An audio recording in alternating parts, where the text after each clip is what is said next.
satisfação e alegria que daremos início a mais um importante evento da Semana do Economista, que é o debate sobre os planos de governo.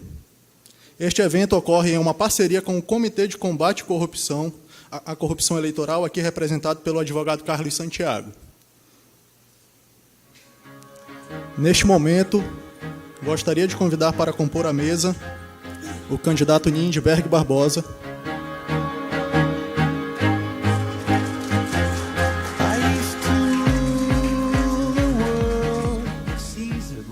candidato do partido PSOL.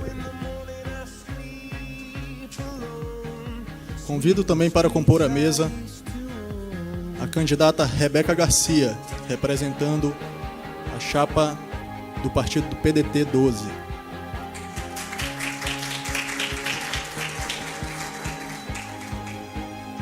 Convido também o candidato Wilson Lima, do PSC.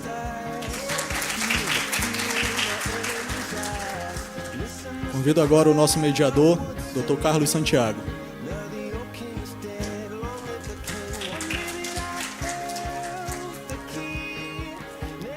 Bom, para darmos início à nossa apresentação dos planos de governo, convido agora o presidente do Conselho de Economia do Estado do Amazonas, Francisco de Assis Mourão Júnior, para falar umas palavras iniciais. Boa tarde a todos. Dando continuidade à Semana do Economista, Economia, Ética e Cidadania. Aqui o Corecon, mais uma vez, em prol da sociedade, como aconteceu nos anos anteriores, anos de eleições, chamando os candidatos para um debate. Um debate não, vamos dizer, explicar, expor os seus planos de governo na área econômica. Costumo dizer, nos meios de comunicação, que isso é essencial. Isso fortifica a questão do nosso Estado, numa visão mais econômica, numa visão também, meus queridos, de você visualizar o modelo Zona Franca de Manaus, 51 anos de modelo, em que o Estado continua dependente desse modelo. Nesse momento, em que os candidatos aqui, que aceitaram o convite do Corecon, vão expor nos seus planos, eu acredito, alternativas que possam levar a outros fatores econômicos do nosso Estado. Quero agradecer ao Comitê de Combate à Corrupção e Caixa 2, representado aqui pelo Carlos Santiago. Quero também agradecer a presença também do presidente do Conselho Regional de Administração, o Márcio Borges, que também se encontra aqui, e espero que tenhamos um excelente debate. Boa tarde a todos.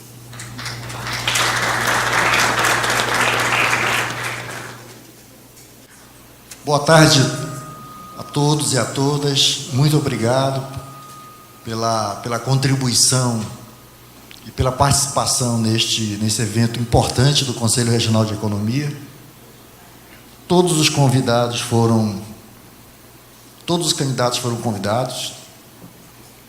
Claro que teve problema de agenda, compreendemos isso, mas vamos exaltar aqueles que tiveram o compromisso de estarem presentes. Quero lembrar também que hoje se inicia a coleta de assinatura com relação ao documento Carta Compromisso, que é um documento que envolve a questão da ética na administração pública, da transparência, e também planos de desenvolvimento para a região. Proposta do Comitê de Combate à Corrupção Eleitoral, o Caixa 2, as entidades que formam o comitê é a CNBB, é o Conselho Regional de Economia, Conselho Regional de Contabilidade, Conselho Regional de Administração. Então, eu passo aqui aos candidatos que estão aqui o documento, para que faça a leitura e, ao final, promova aí as assinaturas, se for aquilo, se tiver aquele compromisso adequado. Não estão forçando ninguém a assinar, é apenas uma contribuição do comitê com relação ao desenvolvimento econômico, político e ético desse Estado. Como está sobrando lugar aqui na mesa, uma forma de, presidente Mourão, de contribuir para essa discussão, eu vou chamar o presidente do Conselho Regional de Administração, o presidente do Conselho Regional de Administração, Inácio Guedes, para estar presente, por favor, na mesa.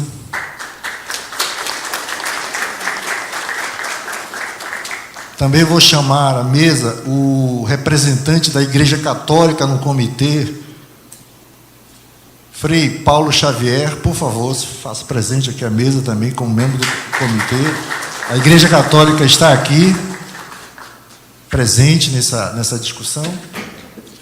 E também o representante da Ordem dos Advogados do Brasil, doutor Nil Ferreira, por favor, doutor Nil, vamos participar aqui desse encontro. O evento tem 2 momentos. O primeiro, cada candidato ou candidata irá expor em 15 minutos o que se propõe para a governança do Estado do Amazonas. E no segundo momento, serão 4 perguntas de entidades da sociedade civil, com temas que envolvam a questão da ética e a questão do desenvolvimento econômico do Estado, e que terá a duração de resposta de 3 minutos para cada candidato. Então, é nesse sentido que a gente começa a discussão. Acho que chegou alguém? Não? Mas vamos iniciar. E vamos iniciar pelo início, né, Berg? Candidato Berg. Então, o candidato Berg agora tem 15 minutos para dizer para a sociedade do Estado do Amazonas, inclusive tem aqui portais de notícia e também está sendo transmitido aqui pelo Facebook esse evento, para dizer para a sociedade o porquê quer ser governador do Estado do Amazonas e quais são as suas propostas para a governança desse Estado. Muito obrigado, gente. Boa tarde a todos. Na presença do Frei, eu cumprimento a todos os homens que estão nessa mesa. E como só tem a Rebeca, né, cumprimento a Rebeca como representante da mulher também aqui na nossa mesa. E na pessoa do Luiz Castro, meu amigo, eu cumprimento a todos que estão aí prestigiando esse evento. E na pessoa da nossa vice, Isanete Campos, eu cumprimento a todas as mulheres também que estão nesse momento. Nós estamos vindo, e tenho falado isso algumas vezes que me perguntaram, pela primeira vez para a política partidária. Eu sempre laborei na política sindical. Há mais de 20 anos, eu sou sindicalista por opção, porque eu sou bancário por profissão. Sou bancário da Caixa Econômica há 36 anos, e até 2 anos atrás eu dizia que a política partidária não entrava no meu sangue. Mas, vivenciando algumas situações, nós vimos, depois que passou uma reforma trabalhista, depois que veio uma terceirização, que tudo isso é danoso para os trabalhadores, de modo geral. Nós não vislumbramos em nenhum representante que nós estamos tendo no Estado do Amazonas, né, com poucas exceções, que pudesse ter feito diferencial para nós trabalhadores. E, a princípio, eu tinha tentado, né, junto ao partido, que eu vim para disputar uma vaga de deputado federal, que era justamente para tentar ver até onde nós poderíamos caminhar com leis que poderia trazer benefícios de retorno para os trabalhadores de modo geral. E por questões outras, por questão do partido, questão de barreira e algumas outras situações, nós tivemos que sair com o majoritário e o partido me fez o convite. Eu aceitei e dizendo que eu também, assim como um bocado de pessoas, aproximadamente 1 milhão, que foram os que deixaram de votar na eleição complementar, indignados do jeito que nós estamos sendo conduzidos pelas nossas políticas públicas. Eu morei algum tempo em Erunepé, depois fui a Benjamin Constant, morei na fronteira com Tabatinga, tive alguns momentos vivenciando em outros municípios pela Caixa Econômica e vi a necessidade que nós temos de melhorar a nossa política pública. Eu, particularmente, tive um acidente no município, que eu fiquei na quinta-feira à noite até sábado, pela parte da manhã, para poder ser removido, sendo cuidado a água e a mingau, porque no hospital não tinha medicamento e não tinha como fazer qualquer procedimento comigo. Era uma fratura no maxilar superior. Então, companheiros, diante dessa situação toda, nós resolvemos colocar, né, o que nós aprendemos na faculdade. Minha graduação ela é em administração de cidades, administração pública, e algumas coisas do que nós aprendemos na teoria, nós vimos que ela não estava sendo colocada na prática, razão pela qual nós colocamos o nosso nome e estamos, sim, na disputa, né, por uma vaga ao governo do Estado. Algumas pessoas até perguntaram, tu vai enfrentar Amazonino Mendes? Tu vai enfrentar Omar Aziz? Tu vai enfrentar o Wilson Lima? Tu vai enfrentar... Eu digo, eu não estou enfrentando ninguém. Eu estou usando o meu espaço democrático de direito para vir pleitear um cargo que está sendo colocado como todo cidadão pode. E como alguns chegam e dizem que nós estamos querendo mudar, queremos mudança, mas que a maioria a gente deixa são os mesmos, eu coloquei meu nome à disposição e nós estamos sim pleiteando, né, buscar para implementar. Nós precisamos melhorar a nossa segurança, nós temos que melhorar as situações de reconhecimento para os trabalhadores, no modo geral. Eu costumo dizer que funcionário público, né, é uma nomenclatura que se usa, mas nós estamos perdendo a essência de sermos os servidores públicos, por falta de condições, por falta muito até de alguma situação que independe daqueles que estão gerindo só no local. Falta assistência para as pessoas conseguirem desenvolver suas atividades, né? Na parte do emprego e renda, o Brasil todo tem aí em torno de 14 bilhões de pessoas que estão aí desempregadas, né? Nós temos um número muito grande e nós estamos com um projeto de levar que as pessoas consigam, né, a partir do segundo grau, ou seja, do ensino médio, elas consigam ter um curso técnico, porque a empregabilidade que nós estamos vivenciando hoje, para que ela consiga botar as pessoas no mercado de trabalho, aquelas pessoas que deixaram, que foram demitidas, foram promovidas para o mercado de trabalho, elas têm que ter uma especialização para que consigam voltar para o mercado de trabalho. Nós costumamos dizer, pelo movimento sindical, que ninguém trabalha porque gosta. Todo mundo trabalha porque precisa, mas se trabalha, precisa ter uma remuneração digna. E, baseado a tudo isso, nós temos também que gostar do que fazemos. Nem todas as vezes nós fazemos uma manifestação, fazemos uma greve ou fazemos qualquer situação ao contrário, porque nós queremos melhor salário. Às vezes o que falta em muitos locais são as condições para se elaborar. E isso a gente está por brigar sempre por trabalhador, consciente que nós temos que valorizar os funcionários públicos, sim. Temos que valorizar em todos os sentidos. Nós temos um projeto para a segurança, onde com toda certeza nós vamos ter que conversar com a cúpula da Polícia Militar, com a cúpula da Polícia Civil, porque nós temos pessoas capacitadas, sim, aqui, para que nós possamos chegar a um denominador comum que melhore essa situação. Eu tenho dito, numa das entrevistas que nós fizemos, que eu ia resgatar a sigla UPP. Aí alguns me criticaram que a UPP no Rio não presta. Só que a nossa UPP é uma unidade de policiamento preventivo. Ela está também voltada para a educação. Nós temos que ser proativos e não reativos. Não temos que esperar ninguém morrer em determinado lugar para ir depois lá saber quem foi que matou. Nós temos que evitar que as pessoas morram. Nós temos que ter as pessoas tenham a tranquilidade de poder transitar no nosso estado, como nós fazíamos há 20 anos atrás, aproximadamente, que dava para atender um celular na rua para falar com todo mundo, ou um telefone. Hoje você não pode nem dentro de casa, porque pela janela o cara está botando uma arma na sua cabeça e está subtraindo os seus valores que você lutou para conquistar. Então, o nosso projeto ele é muito simples, ele está bastante resumido, mas o que nós temos dito e nós estamos provando. Nós não estamos prometendo aquilo que nós não vamos fazer. Nós estamos prometendo aquilo que é possível fazer. Tá? E a melhor situação para isso aí é na fiscalização. Os recursos que estão orçados, eles têm que ser bem aplicados, têm que ser fiscalizados para que possa retornar para a sociedade, que é quem paga essa conta. Na área de saúde, hoje, a gente ouviu alguém dizer que é porque no SUS é de graça.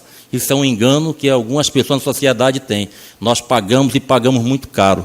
Os impostos que nós pagamos é que sustenta essa questão das políticas públicas. Então, nós temos, enquanto cidadão, temos que reclamar e reclamar para os canais competentes e tentar modificar aquilo que está errado. Se nós ficarmos dentro de casa, reclamando para as quatro paredes, que aquilo não presta, e eu só ficar reclamando e não ser nada para modificar, aí, companheiros, nós vamos ficar mais 4 anos, e mais 4 anos, e muitos anos, e não vamos ter retorno daquilo que seria a contrapartida dos nossos impostos. Então, nós estamos, né, pelo pessoal, com uma chapa pura, nós não coligamos com ninguém. Segundo, alguns brincaram, vocês não têm tempo de televisão. Nós, particularmente, não vamos ter tempo de televisão, mas nós vamos ter as redes sociais. O pessoal tem 5 mil militantes que estão trabalhando para que a nossa campanha ela seja vitoriosa. Nós temos 42 diretórios nos municípios, são 42 municípios que estão brigando, e o que nós estamos colocando à disposição é um candidato ficha limpa, nunca foi citado em nada que pudesse macular. Nós estamos há 4 mandatos perante uma entidade, batendo chapa, disputando, e todas as vezes que nós fomos eleitos, tem 73% em média de aprovação. Então, nós nos entendemos, junto com o partido, temos capacidade, sim, de gerir esse Estado, e estamos colocando nossa disposição, esperando que a sociedade nos dê oportunidade de administrar bem. É o que eu tenho a dizer. Muito obrigado.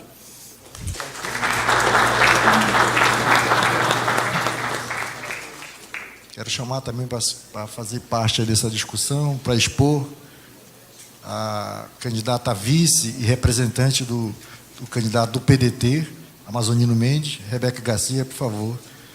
A senhora tem 15 minutos para expor o porquê que a chapa, você e o candidato majoritário, também pretende para o Amazonas. Quero agradecer a presença, já chamando à mesa a candidata pelo PCdoB, Lúcia Antoni. Boa tarde a todos e todas. Gostaria de cumprimentar a mesa, gostaria de cumprimentar todos aqueles que fazem parte do Corecon, cumprimentar as nossas mulheres que estão aqui presentes, aqueles que trabalham aqui nessa casa, aqueles que estão acompanhando seus candidatos, todos aqueles que estão aqui presentes no dia de hoje, para esse debate que, como foi explicado aqui, se transforma mais numa conversa, numa exposição de intenções para o governo do Estado. Estou aqui no dia de hoje representando o governador Amazonino Mendes. O governador Amazonino, no mês de agosto, ele não poderá participar antes das 17 horas não poderá participar dessa agenda política das 17 horas por conta da agenda como governador.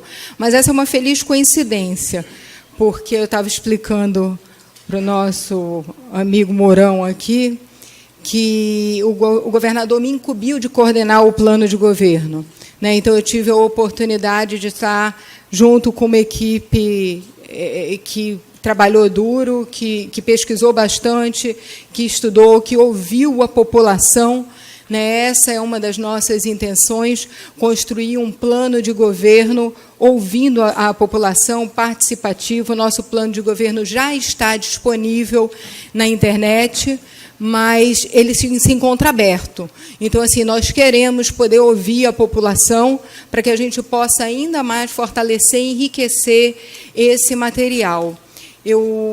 Principalmente aqui os economistas sabem que a situação que o nosso Estado se encontra é uma situação de recuperação, né? O país chegou ao triste número de 13,5 milhões de desempregados, um verdadeiro flagelo, todos nós entendemos isso. E com a queda do consumo por conta do desemprego no Brasil, automaticamente o Estado do Amazonas perde também a sua produtividade, porque o nosso modelo polo industrial de Manaus, ele nasceu para abastecer o mercado consumidor interno brasileiro. Então, se o Brasil não está comprando, se o Brasil está desempregado, o Amazonas não está produzindo, vai ter desemprego também e vai sofrer muito com isso. E pensando nesses números, pensando na situação econômica do nosso Estado, nós construímos um plano de governo que visa a recuperação da nossa economia, mas pensando em humanizar os serviços. O que é importante? É você cortar custo, mas não cortar serviço. Os serviços não podem acabar, os serviços não podem diminuir, muito pelo contrário. É nessa hora que a população mais está precisando do serviço, porque aquele que tinha um plano de saúde, perdeu o plano de saúde, vai recorrer para o SUS, aquele que estudava numa escola particular deixa de estar na escola particular e vai para a rede pública de educação. As pessoas que estão desempregadas, muitas vezes por conta do desespero, acabam indo para a marginalidade, então aumenta a insegurança, e nós estamos sentindo isso no nosso Estado. E, nesse primeiro ano, o governador amazonino Mendes teve a oportunidade de começar a arrumar essa casa, de começar a arrumar esses números, Quem acompanha os números, isso está tudo no site da Transparência, o governador amazonino recebeu um governo deficitário, um governo devendo, um governo no negativo, e terminou o ano de 2017 com superávit. E termina o primeiro semestre ainda com superávit. Então, esse é o primeiro passo para que nós possamos crescer em programas que vão ser propostos nesse plano de governo no ano de 2019. Então, no ano de 2019, a gente vem com novas ações que vão estar pautadas e baseadas nesses números positivos que o Estado encontrou depois de ter trabalhado esse primeiro ano arrumando os números internos da casa. Então, uma das coisas é cortar os desperdícios. Então, assim, foram economizados mais de 300 milhões que eram desperdiçados, isso só cortando custo, sem aumentar absolutamente nada. E uma coisa muito importante, não, em momento algum, aumentar impostos, e, quando possível, cortá-los. Então, vai vir um plano de incentivo fiscal, um novo plano de incentivo fiscal, pensando no investimento que será colocado a partir de 2019 nas ruas. A gente quer o pessoal produzindo, porque quando as indústrias estão produzindo, quando os comerciantes estão vendendo, as pessoas estão sendo mais empregadas, e essas pessoas empregadas vão estar recebendo seus salários, que vão estar comprando no mercado pequeno, no mercado um pouco maior, mas que está fazendo gerar a economia, que vai fazer a economia rodar. Então, vamos cortar esses custos, vamos fazer o pacote fiscal, inclusive, uma das mudanças que haverá um plano de incentivo fiscal para a construção civil, porque é um lado da economia que faz empregar muita gente, que está parado, e essas pessoas elas vão estar aí comprando, porque os trabalhadores da construção civil, eles moram em todos os bairros de Manaus, e em todos os bairros de Manaus, eles vão estar indo no mercadinho, eles vão estar indo no açougue, eles vão estar utilizando os serviços próximos das suas casas, e, dessa maneira, fazendo a mola rolar. Então, na área de educação, tem várias propostas aqui. Eu vou pontuar algumas para não ficar muito demorado, mas eu diria que a valorização do profissional da educação é algo que é importantíssimo. Então, a remuneração desses profissionais estará garantida, assim como o material escolar e a merenda escolar, que é básico e é essencial para que a gente faça isso movimentar. Então, o servidor da área de educação terá esse lado de cuidado, porque a gente tem, nesse governo, a gente terá essa intenção de humanizar a administração, que vai do servidor ao cidadão que vai se utilizar dos serviços do servidor. As escolas de tempo integral serão aumentadas tanto na capital quanto no interior. A meta é caminhar para que haja universalização das escolas em tempo integral. Não existe criança mais inteligente ou menos inteligente. O que existe é a criança que tem mais contato e oportunidade de estar perto do conhecimento. E quanto mais tempo ela estiver na escola, mais tempo ela vai estar perto do conhecimento. Então, dessa maneira, as escolas de tempo integral fazem um papel fundamental à nossa sociedade. Um outro ponto que nós andamos olhando aí e que a gente não viu contemplado em outros lugares, mas que nós achamos que é um ponto fundamental, é a escola técnica estadual. O que está acontecendo? Vou citar aqui um número para vocês. Esse ano, 180 mil pessoas estarão prestando vestibular para uma universidade pública. Só que, no melhor dos melhores dos cenários, dessas 180 mil, 170 mil ficarão de fora. Então, o que fazer com essas 170 mil que estão saindo da escola sem qualificação alguma? Essa escola técnica estadual vai ser essas escolas, né? Claro que vai começar com uma primeira, mas terão outras.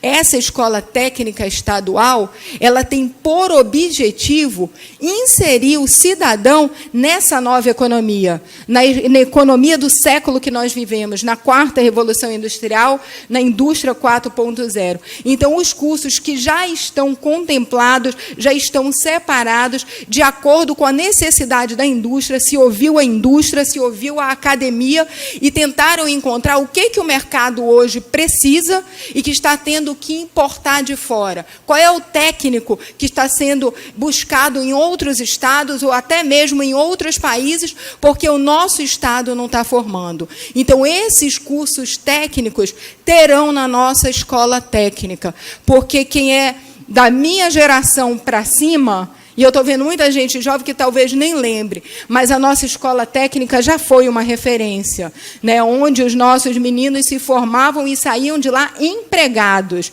E é isso que nós queremos, dar oportunidade para esses 170 mil que estão ficando fora da universidade e que não estão sendo preparados para ser inseridos no mercado de trabalho. Nós precisamos da empregabilidade. Nós precisamos inserir esse jovem no mercado de trabalho.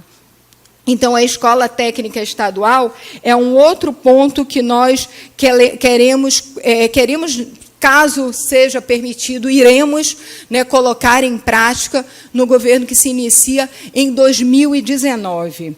Nós temos também a universalização da rede Wi-Fi. Hoje em dia, sem internet de qualidade, você não trabalha, você não compete. O nosso polo industrial precisa ter competitividade.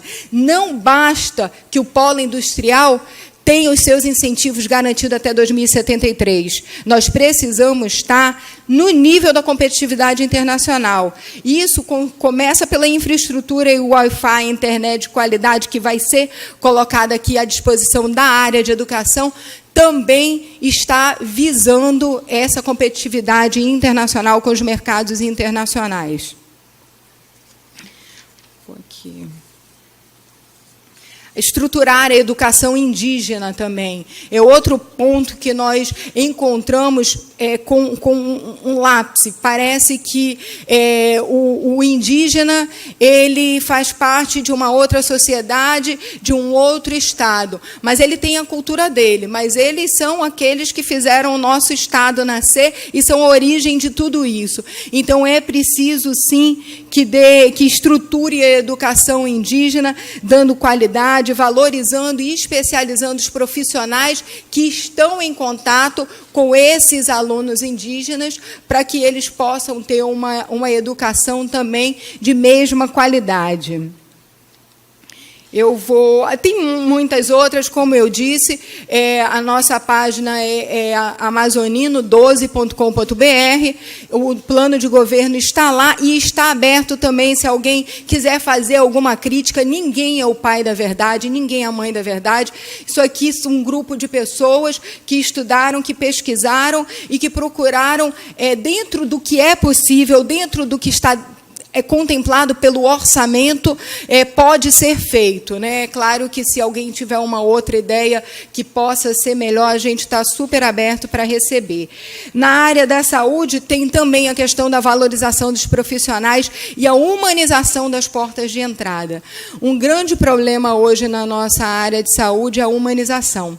Então, os nossos profissionais valorizados vão estar preparados para receber o cidadão, para ser atendido de maneira humana e ser encaminhado para aquilo que essa pessoa, esse cidadão, necessita, ou para a unidade que esse cidadão necessite ser encaminhado. Né? Uma das primeiras conversas que eu tive com o amazonino, eu disse o seguinte: amazonino, você pensa de um jeito, eu penso do outro. Eu não vou pensar com a sua cabeça e nem você vai pensar com a minha. Mas eu acredito, de fato, eu acredito que o momento que estamos vivendo precisa de união. É preciso esquecer bandeira, é preciso esquecer cor partidária, é preciso unir as forças para que a gente possa ultrapassar todas essas dificuldades. E eu quero ver contemplado nesse governo, e vou brigar, e vou ocupar esse espaço, né, um trabalho especial voltado para a saúde da mulher. Né? É inaceitável que o Amazonas seja o único estado do Brasil que as mulheres mais morrem por câncer de colo de útero. Alguma coisa está acontecendo errada aqui. Então, isso pode ser revertido, sim, porque se todos os outros estados não existe isso, porque só aqui existe. Então, entra uma política de combate ao câncer de colo de útero no Amazonas. Né? Muito especial em Manaus, mas mais especial ainda as nossas mulheres do interior, que estão morrendo sem o diagnóstico. Gente, falta só um minuto, está tudo contemplado lá. Eu queria só tocar aqui no problema da área da segurança. A área da segurança é algo que aflige todos nós, é algo extremamente democrático, porque não tem divisão de classe, pega todo mundo e está todo mundo muito preocupado. Preocupado por quê? Porque está na porta das escolas dos nossos filhos. Eu sou mãe e eu morro de medo que um filho meu seja interpelado por alguém oferecendo droga ou tentando encaminhá-lo para o mau caminho. E o primeiro passo já foi feito com a contratação da consultoria internacional. Essa consultoria internacional, ela resolveu problemas de uma cidade como Nova York, onde a criminalidade era de 55% e conseguiu baixar, a criminalidade conseguiu ser baixada para 55%, e as mortes por homicídios diminuíram em 63%. Então, gente, o nome desse programa é o Guardian 24, acho que vocês já devem ter ouvido, porque já começou os estudos, mas vão ser colocados em prática, na verdade, em 2019. Então, isso é um pouco do que nós temos a apresentar. Eu agradeço a oportunidade. A gente ainda vai estar falando bem mais aqui quando forem as perguntas. Agradeço a presença de todos vocês. Estou na internet direto. Se quiser falar, é só acessar. Tá bom? Obrigada. Obrigado, candidato.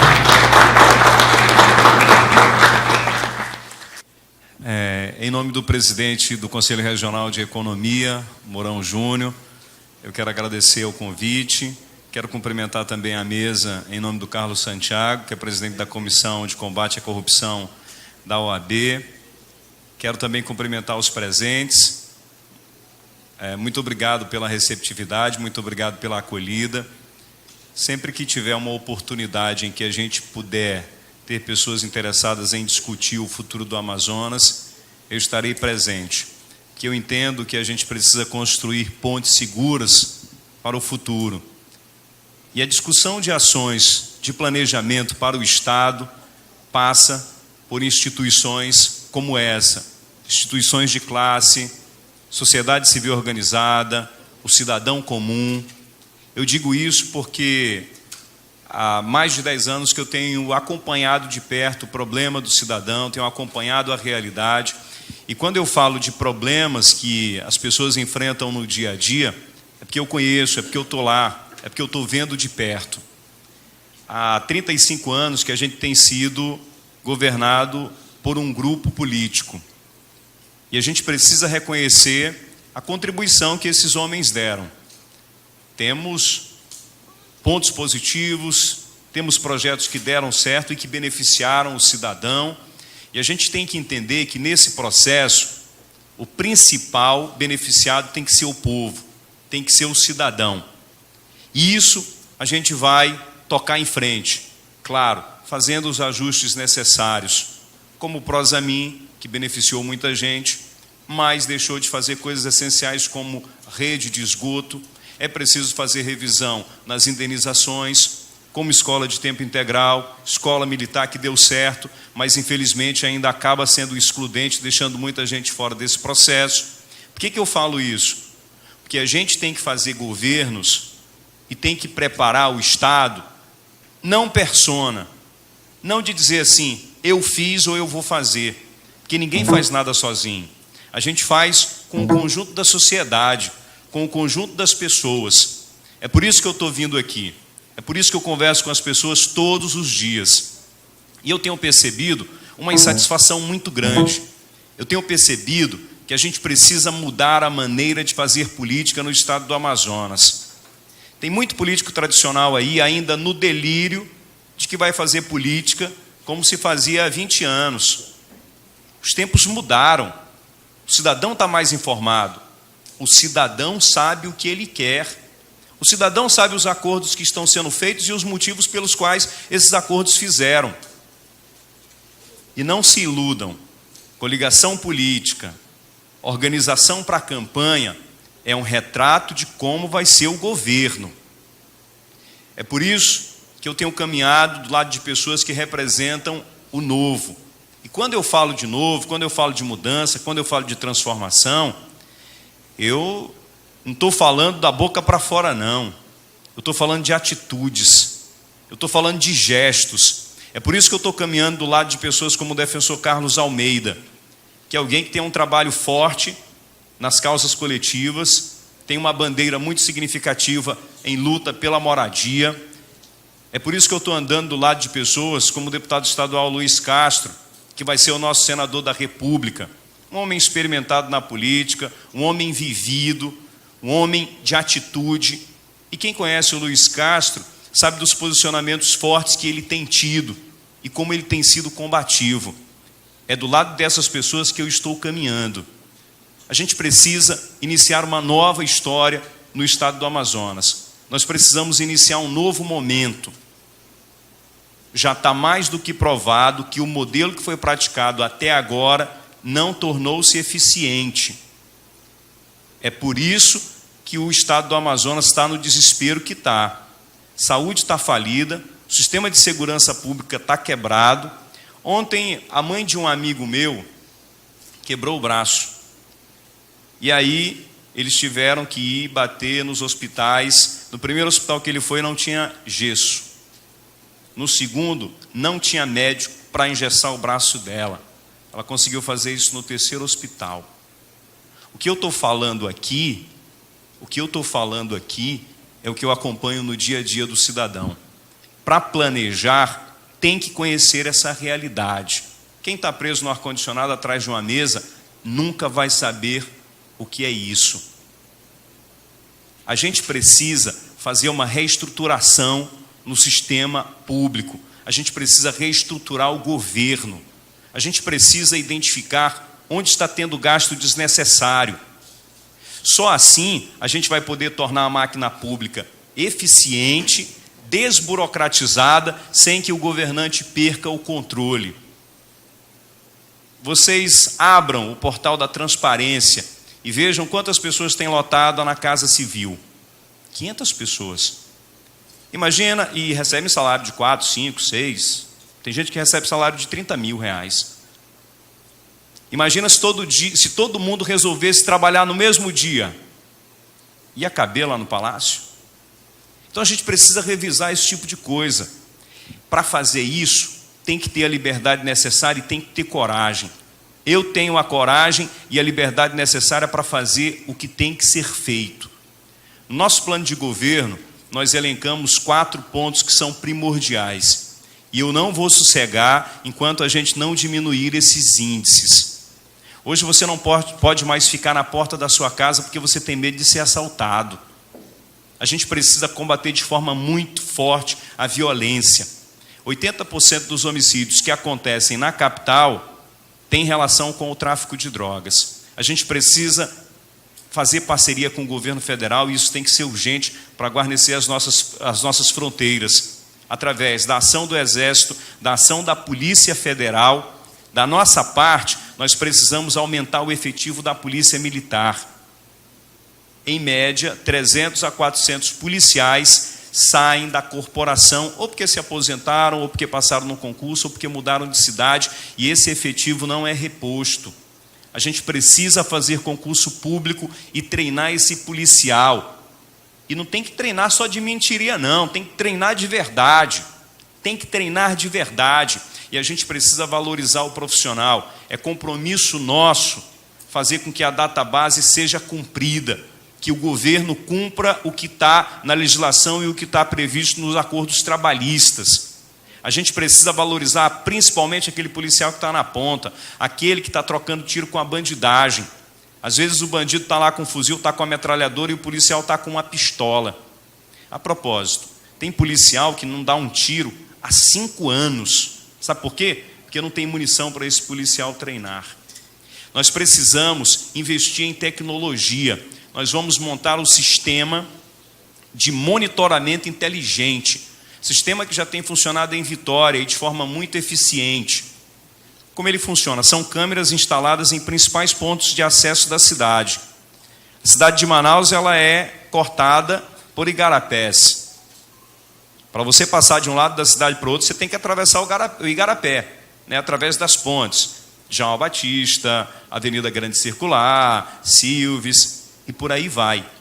Nós vamos colocar câmeras nesses pontos de acesso. Saídas de Manaus, pela Barreira, pela Ponte Rio Negro, pelo Porto da Ceasa. Alguém pode dizer assim, mas isso daí já teve em Manaus. Já teve, mas não teve a inteligência. Esse sistema, ele faz um padrão, ele estabelece padrões. Ele registra, e a gente vai usar para isso a fibra ótica que já tem instalada, que nunca foi utilizado, que era destinado para as câmeras de vigilância. Ele registra todas as placas, ele forma um banco de dados das placas dos veículos que passam por esses pontos de acesso. Se alguém tem um veículo roubado, você registra, e no momento em que esse veículo passa por algum ponto de acesso desses, o sistema emite um alerta. Quando eu deixo apenas um policial, ou 2 ou 3, olhando as câmeras, ele demora muito tempo para fazer essa identificação, dias, e às vezes nem consegue fazer isso. O sistema faz isso, o sistema estabelece padrões. Nós precisamos combater a violência nos ônibus, nós vamos colocar policial fardado e policial velado nas principais linhas, nas linhas que são mais assaltadas. Nós vamos fazer isso. Nós precisamos resolver o problema da saúde, ou pelo menos amenizar. Vocês sabem que hoje, se você for na Secretaria de Estado de Saúde, você não sabe qual funcionário que vai tirar férias? Você não sabe qual funcionário que tirou férias com aquele que está próximo de se aposentar? Sabe por que isso acontece? Porque para você saber a vida de um funcionário, você tem que ir lá no almoxarifado, pegar a pastinha e olhar no papel o histórico desse funcionário. Nós precisamos modernizar, informatizar a Secretaria de Estado de Saúde, nós precisamos reformular. É possível fazer isso, tem tecnologia disponível para isso. Lá na Suzano, por exemplo, o secretário não tem informações como é que está o estoque da SEMA, que é a central de medicamento. É a central de medicamento. A gente precisa da transparência aos contratos. A gente precisa fazer com que as cooperativas cumpram o que está estabelecido em contrato. O que está assinado entre o governo do Estado e cooperativas é que em cada unidade de alta e média complexidade deve haver 4 ortopedistas de plantão. Você vai no Platão Araújo, às vezes tem um. Às vezes tem um.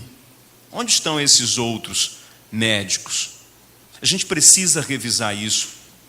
Eu tenho liberdade para fazer isso. E a gente tem que disponibilizar cirurgias para quem está no interior. Tem que montar equipe de plantão em cidades polo. A gente precisa melhorar a educação.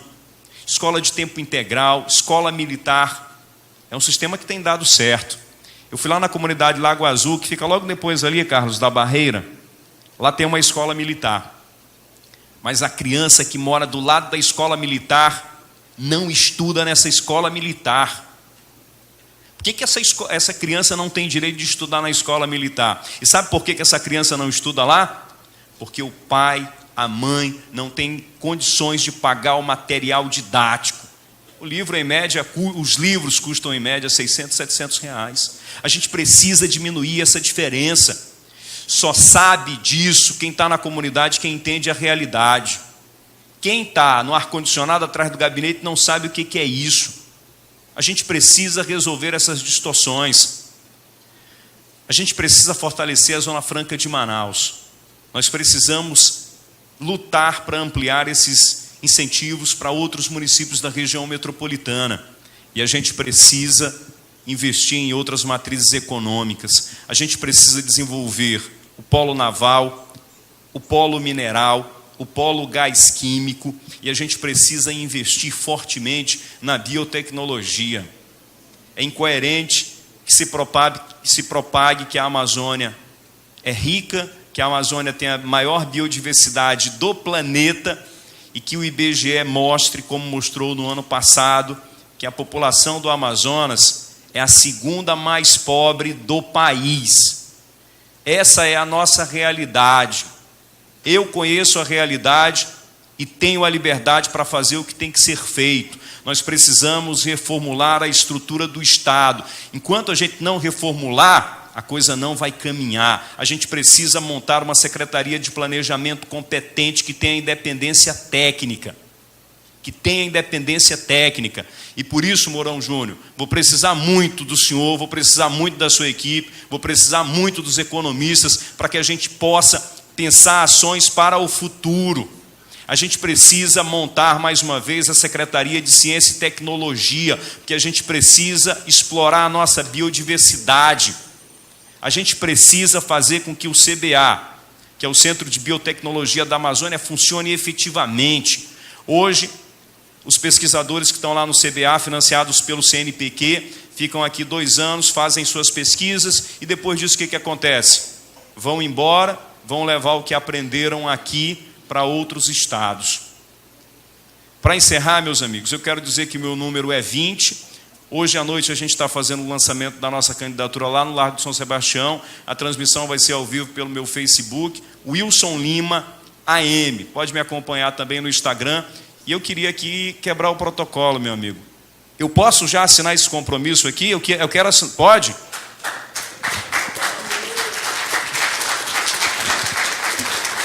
Olha só, tem que assinar o candidato a governador e o candidato a vice-governador.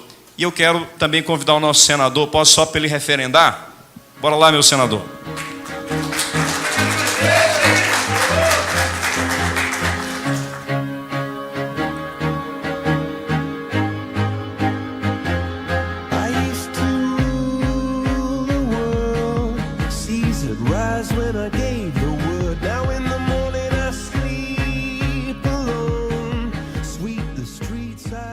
Chamar agora a outra candidata, Lúcia Antoni, por favor.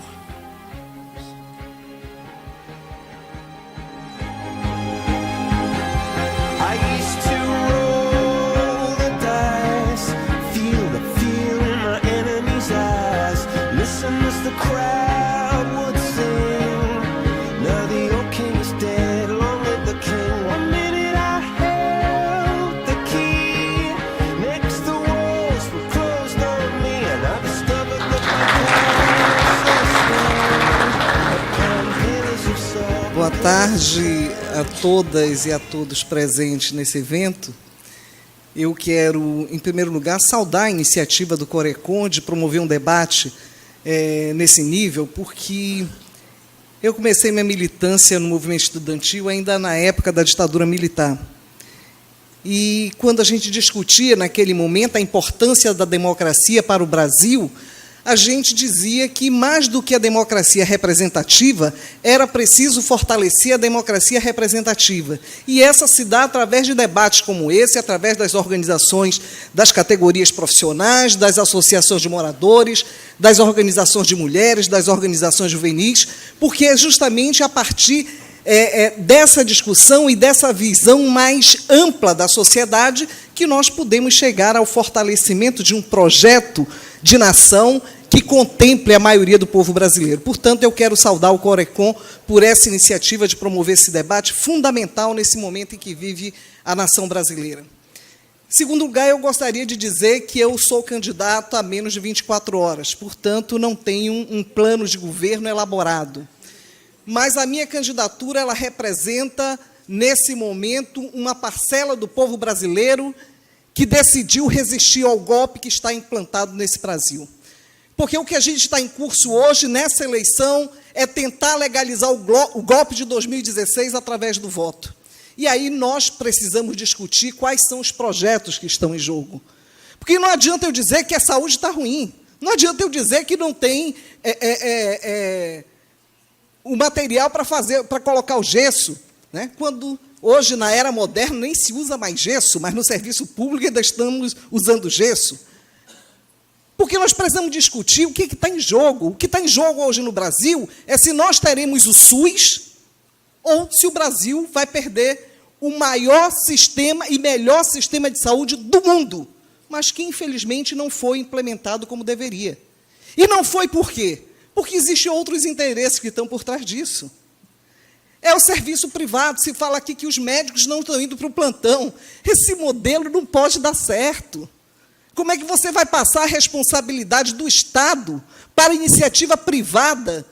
E todo mundo sabe disso. A cooperativa faz um contrato para colocar 10 médicos de plantão, coloca 5, coloca 7.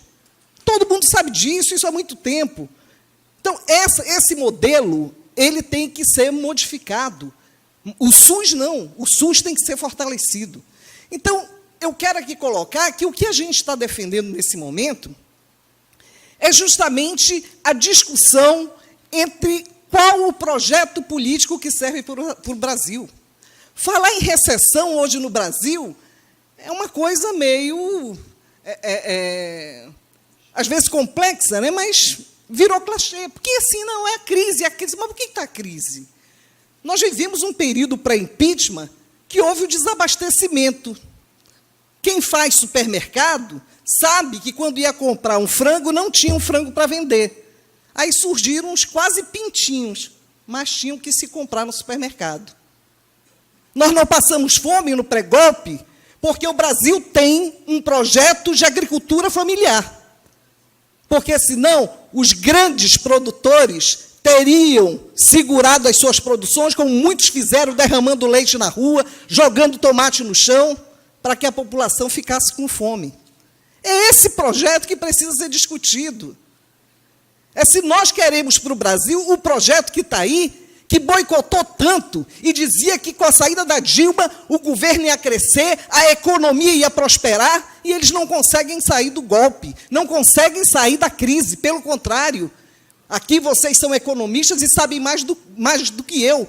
A falência hoje no Brasil é geral. Você passa em todas as cidades brasileiras, são lojas fechadas, são empresas fechadas. Por quê? Porque se acreditou numa grande mentira. Se caiu numa grande farsa nesse país.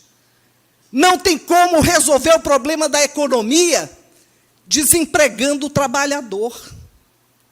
Não tem como resolver o problema da economia se não tem consumo. Nós sabemos que a cadeia produtiva, hoje, ela passa por um processo de modernização muito grande. Agora, nós precisamos avaliar. Ao melhorar a produtividade, o que vai ser feito com isso? O que vai ser feito com o lucro a partir do aumento da produtividade? Infelizmente, no modelo que está aí, se concentra na mão de meia dúzia. E a grande maioria do povo não tem o dinheiro necessário, muitas vezes, para bancar o sustento da sua família. Falar em meritocracia no Brasil É um escárnio. Dizer que uma criança que nasceu de uma gravidez de que uma mãe desnutrida, uma criança que passou a infância desnutrida, que ela vai poder competir com o filho de uma família rica, que pode dar a ela todo o alimento, que desenvolveu as suas múltiplas inteligências, porque teve dinheiro para isso. Eu, quando estive vereador, apresentei um projeto, e é lei na cidade de Manaus, mas não vem sendo cumprido, que é a implantação de ludotecas em todas as escolas públicas de ensino fundamental na cidade de Manaus. Por que isso? Porque hoje nós sabemos que é preciso estimular para desenvolver a inteligência das crianças até os 6 anos de idade. Se isso não for feito até os 6 anos de idade, nós vamos começar a perder. A criança começa a ter uma perda. E ela dificilmente vai conseguir desenvolver isso na idade adulta. Portanto, falar em meritocracia, né, que toda criança é inteligente, não é. Nem todo mundo é igual. Hoje, na sociedade que nós vivemos, é impossível falar em igualdade. Nós vivemos uma grande balela. Vende-se o sonho da riqueza. É isso que o capitalismo vende, o sonho da riqueza. E entrega às pessoas uma velhice de necessidades. Hoje é impossível ter uma sociedade só de ricos, mas é factível ter uma sociedade sem miséria. Então, eu acredito que esse é o momento da gente ter um pouco mais de sensibilidade e entender que é possível ter um mundo sem miséria e um mundo onde as pessoas possam ser tratadas com respeito. Porque é extremamente desrespeitoso fazer com que uma criança negra e pobre seja expulsa de um shopping porque alguém vai pagar a ela um prato de comida. Mas isso acontece no Brasil. E isso nós vivemos no nosso dia a dia. Esses dias, nós tivemos um jovem que foi assassinado porque era negro e alguém disse que ele era bandido. Ser negro não é ser bandido. Nós precisamos respeitar as pessoas, independente da cor que ela tenha. Nós precisamos respeitar as pessoas pelo que elas são. E nós estamos numa sociedade que tenta resolver os problemas, agravando os problemas. Não se resolve o problema de violência com arma. A violência só será combatida com livre respeito e amor. E esta sociedade que a gente vive perdeu isso. Eu vou fazer 59 anos. Eu sou de uma geração que se respeitava pai e mãe e os mais velhos.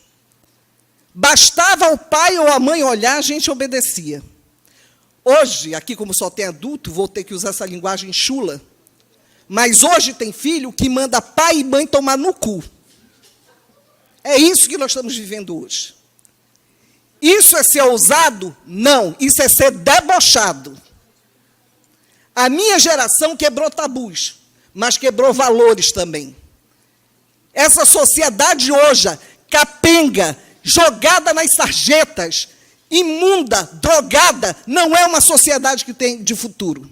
Essa sociedade nós não queremos. E é essa sociedade que esse sistema que está aí levou. Portanto, não adianta querer fazer reforma. Não adianta querer dizer que vai mudar uma pessoa para cobrar o contrato que não foi feito. Quando eu estive vereadora, teve a CPI da água. Nós dissemos ao Serafim que era preciso quebrar o contrato com a Leonel Desu. Nós pagamos 10 anos uma taxa extra para ser construído esgoto e melhorar o sistema de água de Manaus.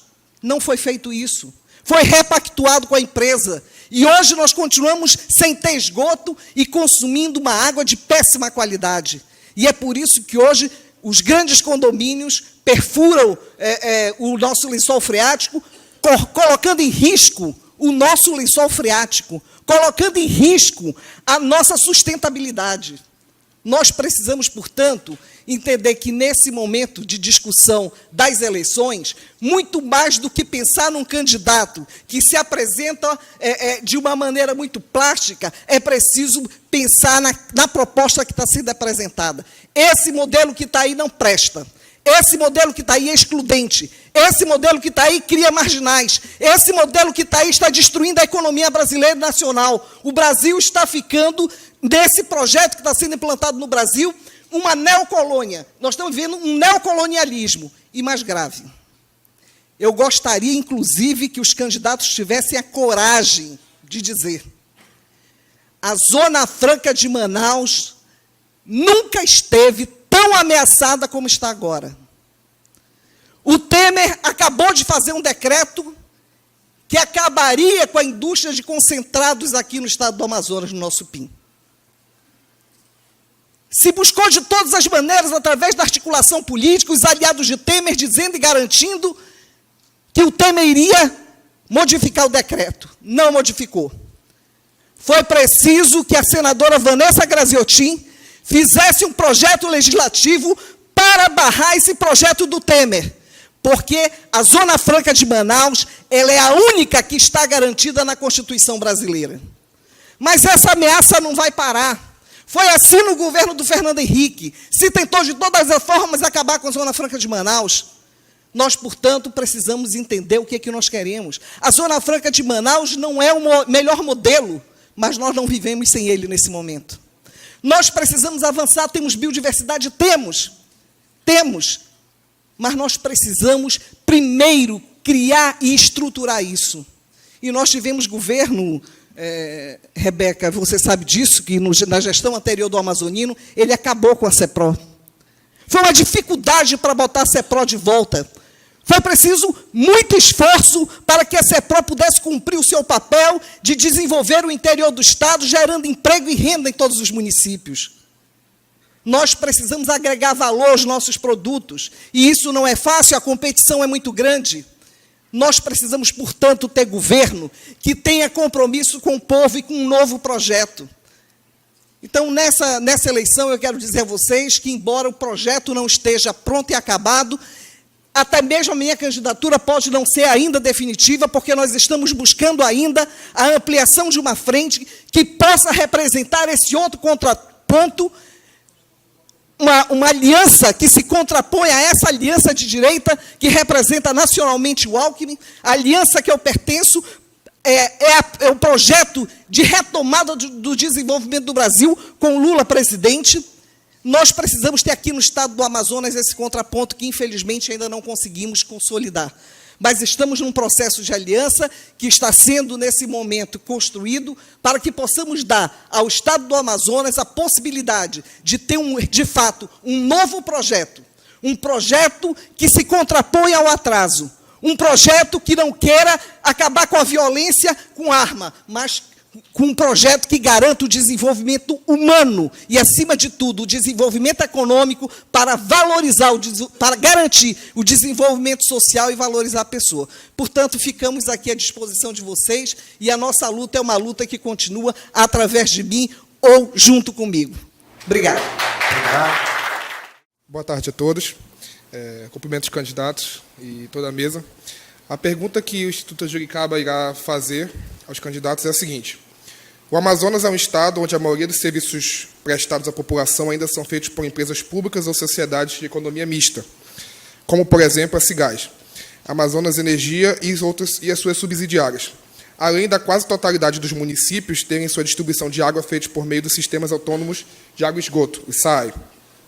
Entretanto, em outros estados e no âmbito da União, diversas empresas públicas foram privatizadas e outras estão em processo de privatização, como, por exemplo, a Eletrobras. Também é realidade que diversos estados e municípios estão recorrendo ao regime de concessão para enfrentar a tradicional falta de qualidade dos serviços prestados por empresas públicas. Levando isso em mente, caso eleito, quais serão as suas medidas em relação à privatização das atuais empresas públicas ou de economia mista do Estado ou à concessão dos serviços essenciais à iniciativa privada? Como nós havíamos recebido as perguntas, eu rascunhei aqui porque, na verdade, assim, é o que um grupo vai se posicionar, né? Não é a Rebeca sozinha. Então, eu já deixei alguma coisa aqui rascunhada, mas, basicamente, é o seguinte, né? Hoje, vamos falar do gás primeiro.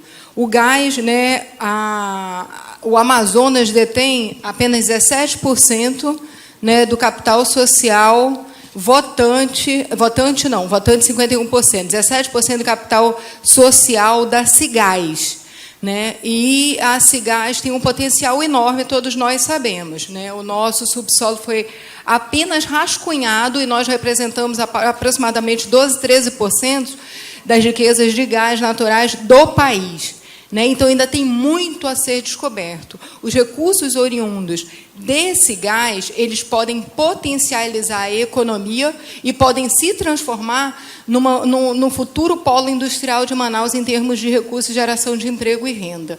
Então, o governo não tem intenção de vender, acha que desses recursos pode tirar dinheiro para muitos investimentos no nosso Estado, inclusive para potencializar esses mercados que podem surgir, como de fertilizante, como a metalurgia, como todos esses mercados que podem surgir, oriundos, essas indústrias oriundas desse produto que é o gás. Então, assim, para ser bastante prática e rápida, sem tomar o tempo de ninguém, essa é a posição. 17% é o suficiente para ter muito lucro ainda no nosso Estado e para fazer grandes investimentos em outras áreas e nós começarmos a ter economias alternativas ao polo industrial de Manaus. Bom, em alguns países de primeiro mundo, energia elétrica, fornecimento de gás, água, são privatizados. Mas eu entendo que no Brasil a gente não pode privatizar áreas estratégicas, como gás, matriz energética. Há estudos que indicam, por exemplo, que a privatização da Eletrobras Amazonas Energia vai encarecer a nossa energia. E aí eu fico imaginando a importância de uma empresa dessa, não só para o desenvolvimento econômico, eu vejo muito mais para o lado social. Que empresa é que está disposta a comprar a Eletrobras Amazonas Energia e tocar um programa, por exemplo, como o Luz para Todos, que vai levar energia para um ramal lá no Rio Preto da Eva, e aí a empresa vai montar toda uma logística para cobrar uma tarifa social de quem está lá no interior? Qual empresa vai fazer isso? Então, eu acho, como nós temos uma população muito dependente dos serviços públicos, eu acho que áreas estratégicas não podem ser privatizadas. A Cigás diz respeito ao governo do Estado. A gente sabe que o gás tem uma economia de 40% em relação à energia elétrica. Imagina como isso é estratégico para o Estado do Amazonas, no sentido de trazer para cá empresas e oferecer condições como essa. Além, claro, de infraestrutura, incentivos fiscais e sem contar qual empresa que não quer ter a marca Amazônia. Nós, pelas experiências que nós tivemos em algumas privatizações, nós vimos que elas são danosas também pela questão do empregado. Então, logo é privatizado, na primeira oportunidade, para ter mais lucros, as empresas começam a demitir logo e botam mais gente no mercado de trabalho. Nós, em todas as vezes que nós nos participamos, até pela Central UGT, da qual nós fizemos algumas manifestações, nós sempre fomos contra as privatizações, por todas essas situações que o Wilson Inglaterra colocou e a própria Rebeca. Quem é que vai entrar para uma empresa que não vai querer ter lucro? Na primeira oportunidade que achar que o lucro está diminuindo, tarifa em cima de todos nós. E nós vamos continuar pagando uma conta muito alta, sem contar que realmente eles não vão querer cumprir esses que nós temos, como o Wilson colocou. Não estou lhe flageando não, tá, meu cão? Né? A Luz para Todos é um dos projetos que nós já estamos sentindo dificuldade, que já não está chegando, porque o Estado está incentivando. Ainda mais se nós botarmos na mão da iniciativa privada, que não vai ter compromisso nenhum com o social, e ele vai, sim, simplesmente nos tarifar e pagar contas mais altas. Todas as energias que nós temos, todas as estatais que nós temos, nós sempre primamos e temos que fortalecê-la. E o nosso governo, com certeza, também não vai ser a favor de privatização nenhuma. Bem, eu considero que água não é mercadoria, para começar. Água é um bem de vida. Ninguém vive sem água. Portanto, não pode haver privatização nesse setor fundamental para a vida humana. Questão energética. Nenhum país se desenvolveu sem controle da sua energia. Portanto, o Brasil não pode passar para competidores o domínio do seu parque energético. Portanto, não pode privatizar também esse setor. E o que a gente está vendo é que, com a privatização, há o aumento não só da conta da energia que é consumida pela população, mas você começa também a sofrer boicotes. Então, se a empresa concessionária resolve quebrar um concorrente seu, ela corta o fornecimento de energia em determinados segmentos. Dizer que isso não vai acontecer, que isso vai ser fiscalizado, que não sei o que mais, isso a gente sabe que é balela. Isso é balela. Isso é a questão da competição brutal dentro do mercado e, portanto, nós não podemos entregar setores estratégicos à iniciativa privada. Isso tem que estar na mão do Estado. O que nós temos que garantir é uma prestação de serviço que haja uma efetiva participação da população através dos controles sociais, né? E a gente sabe hoje, um dos problemas que o Brasil sente mais de perto é a falta de controle social no judiciário brasileiro. Se nós tivéssemos o controle social no judiciário brasileiro, talvez o Brasil não estivesse passando o que está passando hoje. Portanto, não dá para privatizar nem água, nem energia nesse país. A ideia é o seguinte: nós do DIES somos uma instituição criada há mais de 60 anos pelo movimento sindical brasileiro. E, portanto, a nossa grande preocupação é, portanto, os trabalhadores desse país.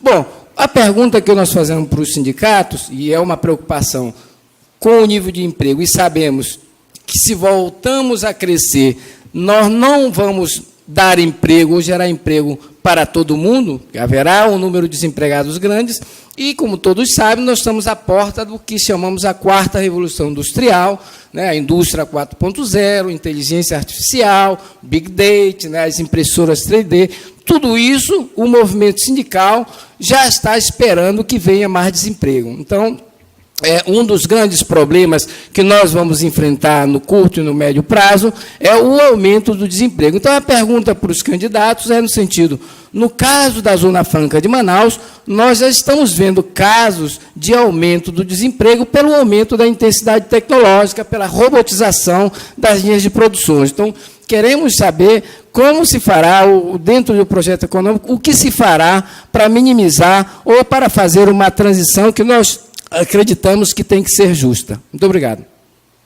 Bom, isso é um fato, né? Todos nós constatamos. Agora, é engraçado e importante a gente ter em mente o seguinte: quando se iniciou toda a discussão sobre globalização, isso lá entre final da década de 80, começo da década de 90, a gente nem sonhava com a indústria 4.0, fizeram uma grande reunião de CEOs na Califórnia para discutir justamente o futuro dos empregos. E já naquele momento se entendeu que 20% da população era suficiente para abastecer 100% de toda a população mundial. Ou seja, daí já se começava, a indústria já se via 80% de desempregados, né? Então, assim, a indústria 4.0, ela veio chamar a atenção para esse número, principalmente aqui para nós, por conta da robotização das nossas indústrias, mas é algo que sempre existiu de fato, né? Nós precisamos encontrar alternativas ao nosso modelo, não só o industrial também, encontrando outras indústrias, a indústria da metalurgia, a indústria de fertilizantes, como foi colocado, a indústria da pesca, a indústria do entretenimento é a indústria que mais emprega no mundo, né? E nós temos um potencial fantástico que anda em parceria com a indústria do turismo, né? Então, no nosso governo, nós iremos fazer um plano diretor do turismo, vamos fazer um master plan do turismo, aos moldes do que foi feito em Portugal, mas aos moldes do que foi feito aqui pelos nossos irmãos do Pará, né? Foi feito um master plan do turismo e hoje o Pará é conhecido como a capital gastronômica da Amazônia, né? E o Amazonas é nosso nome, né? Então, assim, a gente tem todas as ferramentas para poder se apropriar disso. Então, é preciso encontrar alternativas. Dentro do polo industrial de Manaus, nós precisamos atrair investimentos diferentes, né? Ninguém no Brasil está produzindo equipamentos para a terceira idade. E o Brasil está envelhecendo. Nós não produzimos eletroportáteis. E foram os únicos produtos que não deixaram de vender no maior pico lá da nossa crise econômica. Continuaram vendendo eletroportáteis. Inclusive, nós começamos com um trabalho na Sulframa de atração desse tipo de investimento, e, por conta disso, alguns produtos começaram a ser produzidos aqui. Então, essa atração de investimento é fundamental. E os chips, está aí. Uma coisa que é importantíssima, que já está sendo estudada e trazida. O Brasil não produz chips. Se o Amazonas trouxer uma fábrica de chips para o polo industrial de Manaus, o Brasil inteiro vai ter dependência dessa indústria. Isso é fundamental. É um tipo de investimento que já está sendo focado, que já está sendo procurado para discussão, mesmo antes de se colocar em prática no plano de governo. Bom, enquanto o mundo discute e vive a indústria 4.0, a gente está aqui na indústria 2.5, chegando a 3, quase isso. Mas, inevitavelmente, a gente vai chegar na indústria 4.0. E para que a indústria não engula o nosso trabalhador, a gente precisa capacitar esse trabalhador, a gente precisa preparar ele para esse novo mundo da tecnologia, porque isso daí é inevitável, vai acontecer. Nós temos que fortalecer naturalmente o polo industrial de Manaus, capacitar através de centros como o CETAM, fazer parceria com empresas, fazer parceria escola-empresa. Está rolando agora a discussão para a reforma do ensino médio, onde os estados têm que obrigatoriamente colocar 2 matérias, que é língua portuguesa e matemática. E o restante dos conteúdos é preenchido de acordo com a vocação de cada estado. E a gente precisa discutir isso, e a gente já precisa discutir a montagem dessa grade curricular do ensino médio voltada para essa tecnologia 4.0. E eu vou além disso. A gente não precisa preparar aqui o nosso povo para montar televisão, para montar outro tipo de tecnologia. A gente precisa preparar o nosso povo para explorar o que é nosso. Nós temos a maior biodiversidade do mundo, nós temos o polo naval. O caboclo nosso olha para uma árvore e no olhômetro faz uma canoa. Isso é talento nosso, esse é o nosso know-how. Nós temos uma das maiores reservas de nióbio do mundo, está lá em São Gabriel da Cachoeira. Nós temos o potássio, que é um dos componentes do fertilizante para fazer a correção de solo. Por que eu não invisto nisso? Eu preciso investir nisso, eu preciso fazer com que o produto que está aqui permaneça aqui e que ele agregue valor. Eu estava recentemente em Beruri, lá tem uma fábrica de castanha. A castanha sai de lá in natura para uma empresa de cosmético. E lá onde essa empresa funciona, eles tiram a essência, tiram o óleo, beneficiam, e isso gera emprego e renda lá. Por que eu não invisto em educação, em qualificação, para que o trabalhador aqui possa fazer? Se olha a indústria, eu vou te fornecer, mas a minha condição é essa. Vai ter que gerar emprego e renda aqui. Eu tenho infraestrutura, tenho as condições necessárias para você produzir e tenho a tecnologia, mas o pessoal vai ter que ser daqui. É assim que eu entendo que a gente precisa trabalhar para superar esse avanço aí da tecnologia 4.0, que uma hora chega aqui. Na questão da 4.0, nós temos vivenciado algumas situações que já fizemos algumas discussões. Primeiro, temos dito que, na hora que robotizar tudo, vão começar a desempregar pessoas, e aí vai se produzir para quem comprar. Como é que você gera economia, como é que você gera renda, se os robôs só vão produzir e eles não têm recurso para comprar? Né? São tecnologias que estão vindo, né? Nós também, no nosso projeto, ele está contemplando que a gente tem que pegar a nossa UEA, o IFAM, a UFAM, e realmente capacitar as pessoas para que possam ter a sua empregabilidade. Nós temos que deixar as pessoas técnicas para poder suprir essa deficiência ou essa falta de mão de obra que vai chegar daqui a uns dias, porque só a máquina não pode fazer. Eu estive visitando o polo industrial e estive na Honda. A Honda tem muitos robôs trabalhando e produz por muita gente, tá? Mas isso desemprega também muitas pessoas. E nós, como sempre laboramos pelo movimento sindical, sempre zelamos pelo emprego, sempre defendemos que as pessoas têm que ter a sua dignidade através de um trabalho digno e remuneração digna, nós, na 4.0, nós estamos colocando que temos que capacitar as pessoas. Inclusive no ensino médio também, que as pessoas já saiam de lá com um curso técnico, para poder estar capacitado, para poder enfrentar a tecnologia que está chegando e que nós possamos estar em condições, vamos dizer, não iguais a máquinas, porque as máquinas no trabalho também são homens, alguém tem que programar, e nós temos que saber como programar isso. E esperamos que com a chegada, né, do ponto 4.0, a robótica, o robô não tome o emprego dos trabalhadores. E nós temos no nosso governo que ter essa preocupação, que as pessoas têm que estar qualificadas para o enfrentamento disso. Bem, a gente precisa entender que a tecnologia avança. Faz parte do desenvolvimento da humanidade. E nós precisamos conviver com isso. Agora, como nós vamos conviver com isso? É essa a questão que está sendo colocada. Porque, ao longo da história, no momento que você modernizou a produção, isso não serviu para melhorar a qualidade de vida de todos os trabalhadores. Isso tem sido servido, historicamente, para concentrar riqueza na mão do patrão. Então, é isso que a gente precisa entender. Não é? Agora, o modelo Zona Franca de Manaus, ele não é o melhor modelo, mas ele é o modelo que nos trouxe até aqui, garantindo uma preservação do nosso meio ambiente. E eu acho que isso foi importante e tem que ser mantido.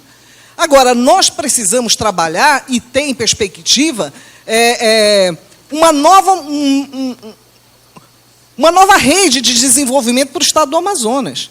Nós vivemos aqui na região amazônica, que é um grande cartão postal no mundo. Agora, o nosso turismo não foi incentivado de forma adequada. Não é? Nós temos áreas aqui no estado do Amazonas onde o inventariado turístico nem foi feito. Isso precisa ser feito.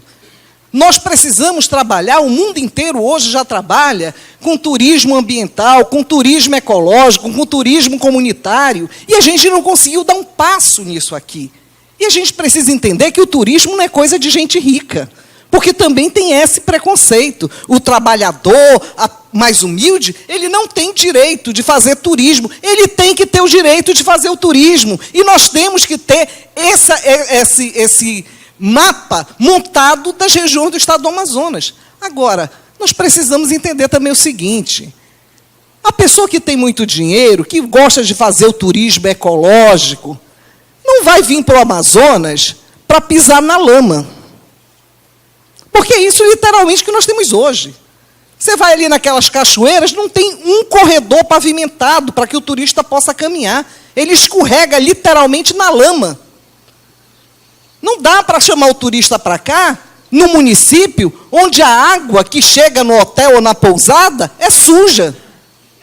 Ele vai tomar banho com uma água suja.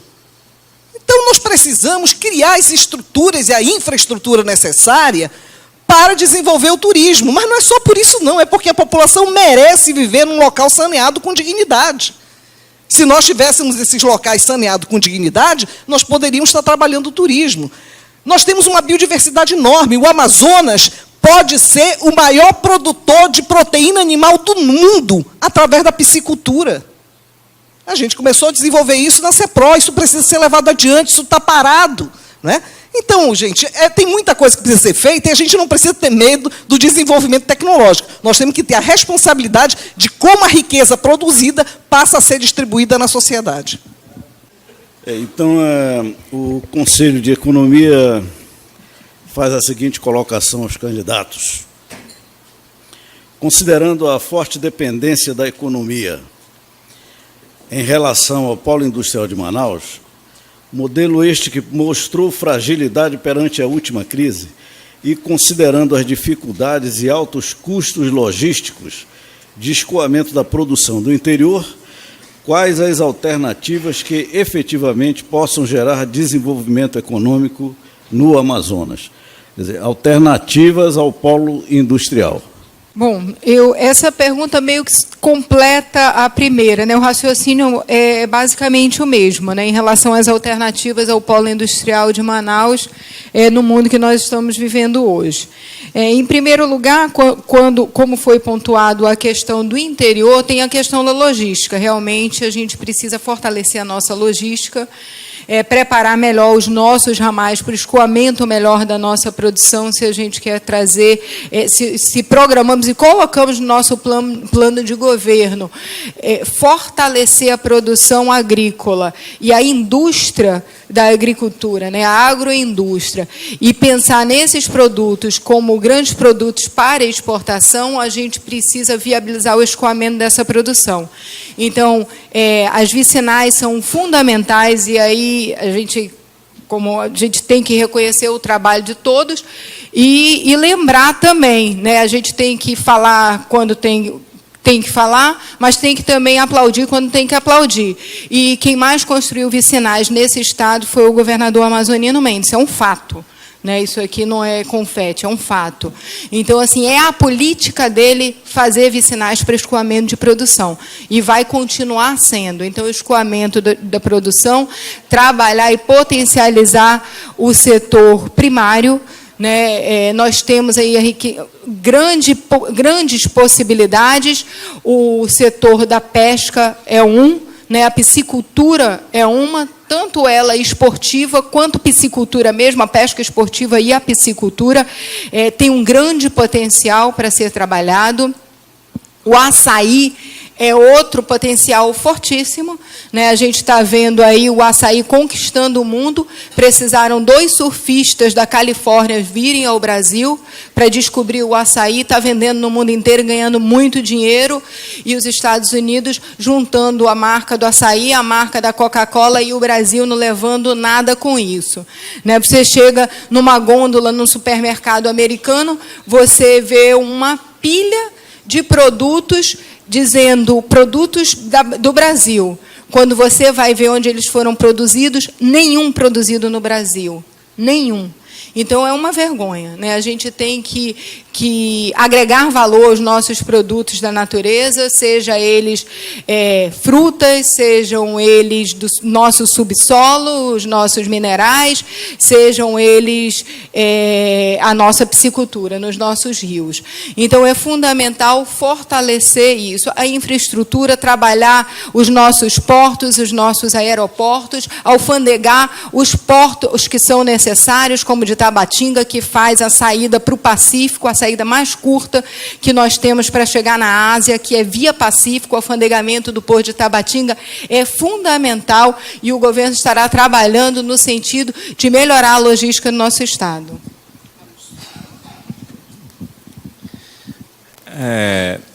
Eu não vejo, e isso tem sido muito provado pelas grandes potências econômicas, que o desenvolvimento econômico de uma região, de um país, passa pelo setor primário. E aqui eu queria tranquilizar o meu amigo Berg, o Nini Berg. Nini Berg, o que eu falo aqui não é só da minha cabeça, não. Tenho conversado com muitos especialistas, e eu imagino alguns que você tenha consultado, para que a gente possa apontar rumos para o desenvolvimento do estado do Amazonas. Eu poderia passar aqui um bom tempo falando sobre estratégias que a gente vai montar para desenvolver o setor primário, que é riquíssimo no estado do Amazonas. Mas eu vou elencar aqui 3 coisas que são fundamentais para que a gente possa iniciar esse processo de desenvolvimento econômico no estado. Eletrificação.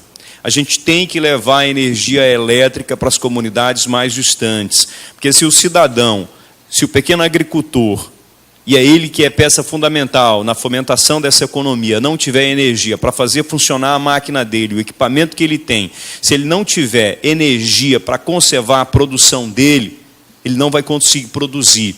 A gente precisa recuperar ramais, vicinais, é preciso dar a infraestrutura necessária para que ele possa escoar a produção. E regularização fundiária. Se o pequeno produtor não tiver o título definitivo da sua terra, ele não vai conseguir acessar um financiamento no banco. E essa é uma luta que vai ser constante nossa. Eu conto aqui muito com um especialista do meu lado, que é o defensor Carlos Almeida, que tem uma luta muito significativa nesse campo da regularização fundiária, para que o pequeno produtor, para que o pequeno agricultor possa definitivamente ter o título dele e conseguir acessar esses financiamentos. Aí a gente tem a piscicultura, aí a gente tem o polo naval, aí a gente tem a mineração, aí a gente tem também outros projetos estruturantes, a gente tem a questão da tecnologia que precisa chegar no interior, a gente precisa fazer com que o projeto Amazônia Conectada, que previa levar cabo de fibra ótica para 50 municípios do estado, volte a efetivamente funcionar, porque iniciou apenas e não teve continuidade. A gente tem que levar informação às pessoas, tem que garantir que o cidadão lá no interior tenha também acesso à internet, e isso vai ser fundamental para o desenvolvimento do setor primário.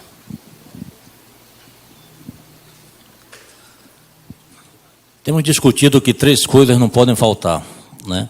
A tecnologia, porque nós, quando visitamos alguns municípios, né, inclusive aqui bem próximo, que é Altazes, uma das questões que, por exemplo, a nossa colega, eu vou chamar assim, Rebeca, me permita, tá? Né? O que mais se discute quando nós visitamos um município é que o escoamento não pode ser feito porque as nossas vicinais estão sendo, ou melhor, não estão tendo, né, o olhar do governo para que eles possam fazer o escoamento das produções. Em todos os municípios que nós visitamos, as vicinais estão intransitáveis, né? Então, nós temos que verificar essa situação justamente para que possa fazer o escoamento da produção. Os nossos portos que foram feitos, alguns como o próprio de Itacoatiara, né, que só comporta 30 toneladas, enquanto encosta um navio que é com 60, ele afunda e é obrigado a ir para o porto da Hermasa, que é do lado. Então, as infraestruturas que foram colocadas, as que estão aí hoje disponíveis, elas têm que ser revistas. E a gente tem que reorganizar a Secretaria de Produção, a CEPRO, para que ela possa dar assistência a todos esses e possa levar realmente a capacitação técnica para que a gente consiga reerguer realmente o agronegócio. E, diante disso, está no nosso projeto justamente, tanto as parcerias, né, com a UFAM, como o reorganizamento da CEPRO, para que a gente possa dar uma assistência direta para aqueles que produzem e eles possam trazer o escoamento com as infraestruturas melhoradas. Hoje, infelizmente, nós não temos infraestrutura nenhuma em nenhum município que possa fazer qualquer escoamento. As produções, tudo que é plantado, tudo que deveria ser consumido com qualidade e menor preço para todos nós, eles estão sendo estragados. Prova tanto que, se você não for muito longe, basta ir aqui no porto, né, aqui do Chibatão, aqui na colônia, o que se joga de peixe fora, porque não tem nem como armazenar, é brincadeira, e tem gente passando fome nesse estado. Bem, essa é uma pergunta que demanda um certo tempo para ser discutida, e eu acho que talvez seja mais importante de qualquer governo. Nós precisamos discutir como desenvolver o estado do Amazonas, ter um projeto e, em cima disso, montar a logística. A logística não existe antes do projeto. A logística existe para servir a um projeto de desenvolvimento. Nós precisamos, portanto, ter esse projeto. Eu acho que o Amazonas precisa aproveitar todo o seu potencial. Eu já falei aqui da piscicultura, nós podemos ser o maior produtor de proteína animal do mundo, mas nós podemos também desenvolver não só a indústria de conservas, nós temos frutas maravilhosas que podem ser enlatadas e vendidas por aí. Eu lembro de uma história da minha tia, foi com o marido dela para a Alemanha, e aí ele esqueceu o dicionário. Chegou no restaurante, aí ele decidiu pedir a sobremesa mais cara que tinha, porque ele disse, deve ser a melhor, normalmente o melhor prato, né, o mais caro é o melhor. Aí ele pediu lá um prato, quando chegou, era uma rodela de abacaxi em calda com creme de leite, né? Então, a gente tem um potencial, tem frutas maravilhosas que podem ser industrializadas e vendidas no mundo inteiro. Mas nós temos uma coisa que vem sendo muito boicotada, milimetricamente boicotada, que é o desenvolvimento da indústria farmacêutica, os fitofármacos que a gente pode desenvolver na Amazônia, né? Inseticidas e cosméticos.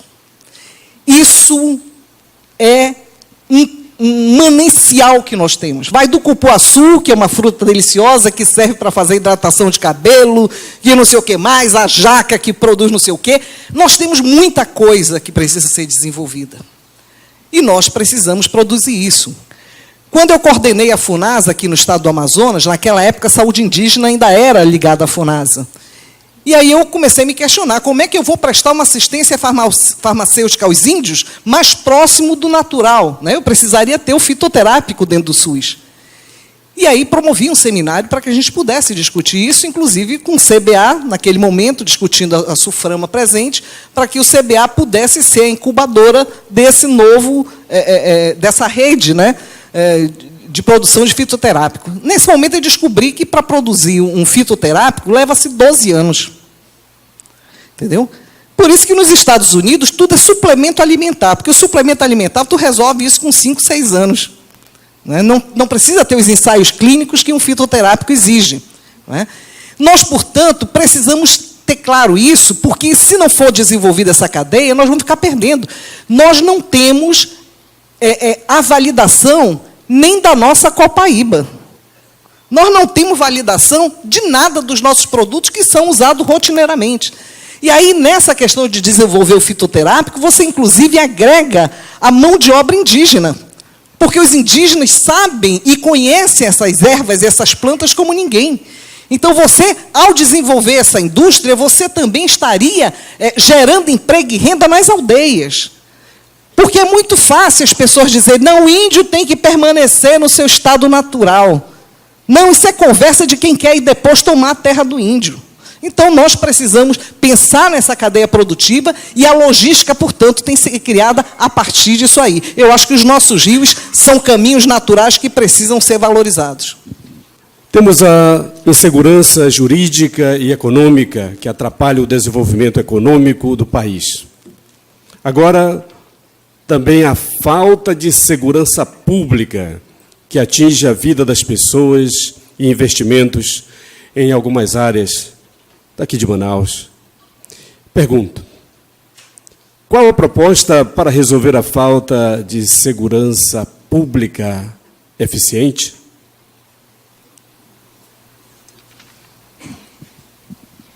Bem, a segurança, todos nós sabemos que é um problema que ele tem uma certa transversalidade, né? Ele permeia por vários segmentos.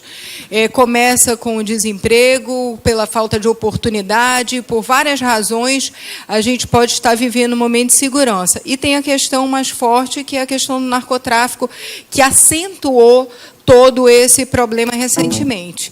Então, nós vamos combater a violência com o tripé básico do combate à violência, que é prevenção, repressão qualificada e ressocialização. Né? Para isso, todas as secretarias estarão trabalhando nesse sentido. Nós temos um trabalho que se iniciou com a contratação da consultoria internacional, que veio culminar com o programa Guardian 24 Horas, né, que é aquele programa que ficou conhecido como Tolerância Zero. E por que Tolerância Zero? Porque não se pode tolerar o mínimo delito. Porque se você tolera o mínimo delito, você acaba banalizando o delito. Então, se você for chamado e falar assim, o rapaz pichou um muro de um prédio público, então ele vai lá e vai pintar o muro do prédio público que ele pichou. Agora, para tudo isso, você precisa de investimento em tecnologia.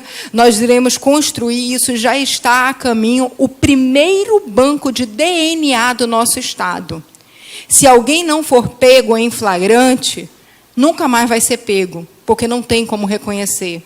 A gente tira digital para nada, porque não tem como reconhecer.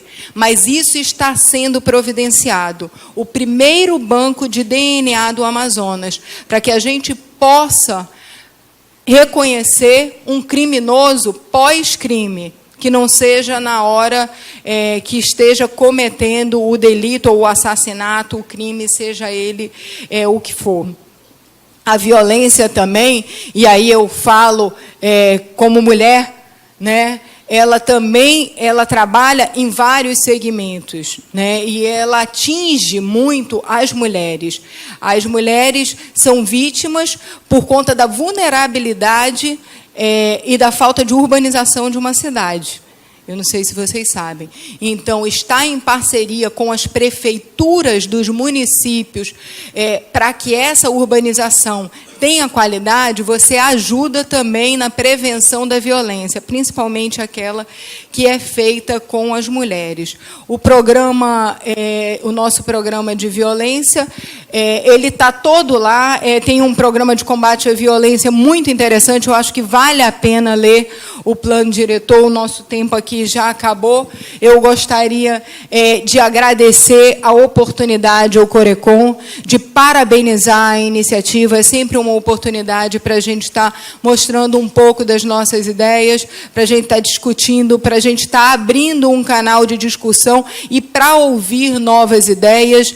Eu queria deixar aqui um abraço do governador Amazoniano Mendes. Eu gostaria de lembrar que o governador Amazoniano Mendes ele está há apenas 10 meses no governo, num governo que ele pegou falido, quebrado. Todos nós sabemos que o Amazonas foi motivo de manchete, de escândalo em toda a imprensa nacional do que fizeram com a saúde do nosso Estado. Então, não é fácil recuperar os números, mas quem é economista sabe o quanto que demora para recuperar uma economia. Para estragar é uma beleza, né? Mas para recuperar uma economia, se você faz a coisa direita, é difícil, né? Então, esses 10 meses foram utilizados para se recuperar a economia e os próximos 4 anos para investir em melhor qualidade de vida e condição de vida para os amazonenses. Obrigada. Nosso número é 12. Para combater a violência, a gente precisa guarnecer as fronteiras, fazendo parceria com o governo federal. Precisamos reforçar o efetivo da Polícia Militar, dobrar o efetivo da Polícia Civil. Eu tive recentemente em Beruri, lá tem 3 policiais militares no plantão. Eles fazem o plantão até 18 horas, porque depois desse horário, eles têm que ficar na delegacia vigiando o preso. Lá em Beruri, tem 4 viaturas, só tem uma funcionando. E detalhe, lá quem dirige a viatura tem uma cota de combustível de 8 litros por dia. Acabou a gasolina, um abraço, o bandido pode tocar o terror, pode pintar e bordar.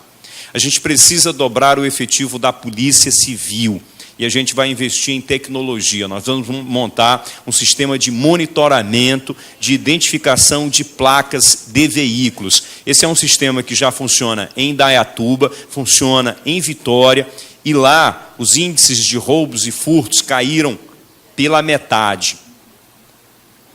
E esse sistema custa, por ano, para a Prefeitura de Vitória, R$1,5 milhão. A gente precisa mudar, a gente precisa avançar.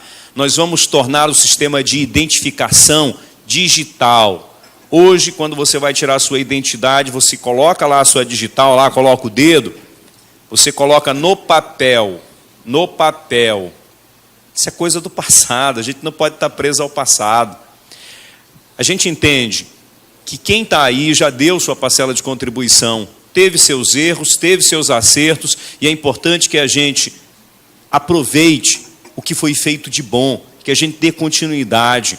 A gente tem que entender que a pessoa pública tem que governar para beneficiar o cidadão, e a gente tem que estar, que o interesse coletivo tem que estar acima de qualquer vaidade. A gente não pode mais viver nessa vaidade, nesses caprichos, nos interesses particulares, nos interesses políticos, nos interesses de grupos econômicos. Eu quero ser governador porque eu quero melhorar a vida do cidadão. Eu vou fazer porque eu tenho a liberdade para fazer. Está muito claro Está muito claro o que representa a velha política, está muito claro o que representa a velha maneira de fazer política. E está muito claro o que representa o novo, o que representa a mudança, o que representa um novo momento. Nós vamos fazer uma reestruturação organizacional no Estado. E vou precisar muito do Conselho Regional de Economia, porque eu vou montar uma Secretaria de Planejamento com independência técnica. Vou montar uma Secretaria de Ciência e Tecnologia para que possa pensar o futuro. Nós precisamos garantir um futuro de qualidade para os nossos filhos e também para os nossos netos. Eu conto com o apoio de vocês. Eu quero construir esse projeto com cada um de vocês, quero ouvir mais o Conselho Regional de Economia, quero ouvir mais a OAB, quero ouvir mais o DIEESE, quero ouvir o cidadão comum, quero ouvir todo mundo. Esse projeto não é meu, esse projeto é nosso.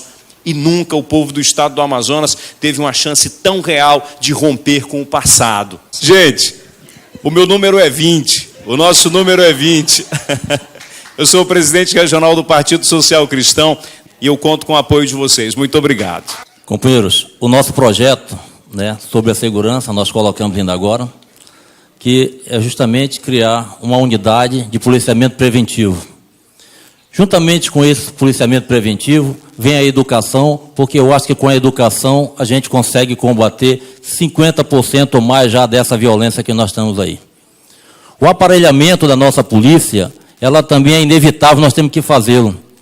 É inadmissível um policial militar puxar uma PT-40 e do outro lado ter um traficante com uma metralhadora, um AR-15 para botar na direção dele. É muito desigual essa luta para que a gente consiga combater. O efetivo tem que ser realmente melhorado. Temos que fazer concurso público para que a gente consiga botar tanto o policial militar como o policial civil.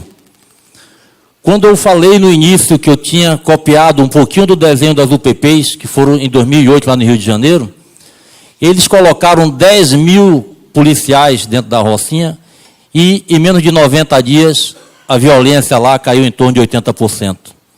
Então, sem o policial, sem ele estar devidamente aparelhado, sem ele estar devidamente instruído, sendo preventivamente orientado por uma polícia de inteligência, ou seja, uma equipe de inteligência que consiga, antes que a coisa aconteça, ele vá para lá e verifique o que está acontecendo, nós vamos continuar pagando uma conta muito alta e com vida ninguém se brinca. Nós temos que investir, sim, na vida das pessoas. Algumas pessoas dizem que alguém matou alguém por causa de um celular, aí faz a seguinte pergunta: será que minha vida vale um celular? E nós temos que ver que às vezes acontece do lado e a gente só pensa que isso não vai acontecer com a gente. Eu já fui assaltado 3 vezes. Uma dentro da agência bancária da qual eu trabalhava, por 4 pessoas. Uma batia na minha cabeça, outra batia na minha costela para me abrir o cofre para poder passar o dinheiro. E a outra, recentemente, na porta de casa, fazem 3 anos isso, quando eu estou falando com a minha mãe no telefone, o cidadão passa numa moto, me mostra uma máquina que convence qualquer um a entregar qualquer coisa, né? Me passa teu celular, ele saiu falando com minha mãe, que eu estava ainda na linha com ela. E isso nos deixa traumatizado de tal maneira que hoje ninguém fica mais na frente de casa. Quando a gente visita alguns municípios, é até bonito quando a gente ainda vê algumas pessoas na porta de casa conversando como era de antigamente. Porque hoje, na capital, a coisa mais difícil é você ver alguém sentado na porta da sua casa para conversar no final do dia, como era costume de muita gente. As pessoas até se interagiam. Hoje você pergunta do lado, ninguém conhece ninguém, que está todo mundo trancado. E os bandidos estão aí soltos. Então, o nosso governo está nessa situação, dentro de um projeto, para pegar as coisas preventivas. Não vamos ser reativos, não vamos esperar ninguém morrer, ninguém ser assaltado, para que depois vá atrás. O monitoramento ele tem que ser feito realmente também para verificar quando está chegando. Para saber quem matou, para saber quem roubou, não vai valer a pena, porque vidas não têm valores. E nós estamos no nosso projeto colocando que a vida ela tem que estar em primeiro lugar, mas a gente consegue combater com toda certeza uma grande parte dessa situação com a educação, para que as pessoas comecem a entender que pela educação a gente não precisa estar maltratando ninguém. Muito obrigado. E meu número 50 neles.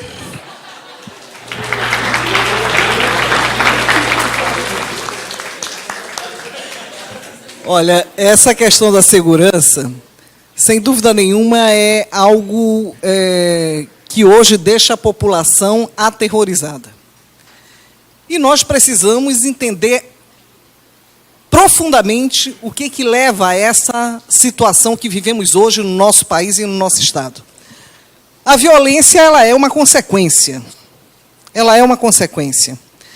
Não se resolve colocando arma mais pesada na mão do policial. Até porque a maioria dos nossos policiais são formados fora do Brasil com uma cultura de eliminar pobre. Então, isso tem que acabar. Nós temos que dar uma formação mais humana, de respeito ao cidadão, aos nossos policiais. Segundo, recentemente a Polícia Federal, nos governos de Lula e Dilma, passou por um processo de investimento, foram equipados, feito concursos. E aí a gente pergunta, resolveu o problema do tráfico no Brasil? Não, porque eles não foram atrás de traficante. Não foram atrás de traficante. E todo mundo fala que o problema hoje da segurança pública é o tráfico. Eu pergunto de vocês, eu moro próximo da matinha. Se eu chegar ali na boca da matinha e perguntar onde vende, todo mundo me diz. Todo mundo sabe onde é que vende, menos os policiais que precisam fazer o enfrentamento. Então vamos parar de hipocrisia. A droga tem sido usada para manter o povo alienado, para destruir o povo, porque um povo drogado não serve para nada. Quem vai confiar num drogado? Então nós precisamos ter claro isso. Tendo isso claro, aí nós vamos então atacar a fundo o problema da violência. E o problema da violência então se resolve com o quê? Com educação, com oportunidade e com distribuição de renda. Não adianta dizer que a pessoa está faminta, que ela não vá roubar alguma coisa para se alimentar. É impossível isso. É uma questão de sobrevivência.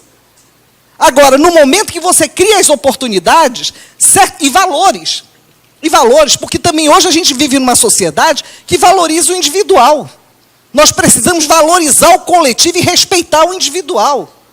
O que tem que prevalecer é o coletivo, é o bem coletivo, é o respeito. Antigamente, você podia dormir com a janela da sua casa aberta. A chave ficava no carro e ninguém levava teu carro. Por quê? Porque as pessoas se conheciam e se respeitavam. Nós precisamos, portanto, criar uma nova cultura de convivência. Com essa cultura que está aí, que todo mundo é esperto, que todo mundo quer se dar bem, nós não vamos eliminar a violência, ela só tende a aumentar. Portanto, eu queria aqui, nesse momento, encerrar agradecendo mais uma vez a oportunidade e dizendo que o que nós precisamos discutir são projetos. Não adianta querer reformar aquilo que está errado. O que está errado, está errado. E eu costumo até dizer, as pessoas dizem muito que as pessoas, às vezes, precisam de um empurrãozinho porque se enganam falsamente. Olha, quando a criatura não presta, ela não presta em casa, ela não presta no trabalho, ela não presta na igreja, ela não presta no partido político. Quando a gente diz, e aí muita gente diz que todo político é igual, está dizendo que todo eleitor também é igual. Portanto, não vamos aceitar carapuças e vamos, nesse momento, pensar mais no Brasil, mais no coletivo e menos no individual. Assim, eu não tenho dúvida que a gente resolve todos os problemas, inclusive da violência. Um grande abraço a todos. Número 65. Gostaria de agradecer os candidatos.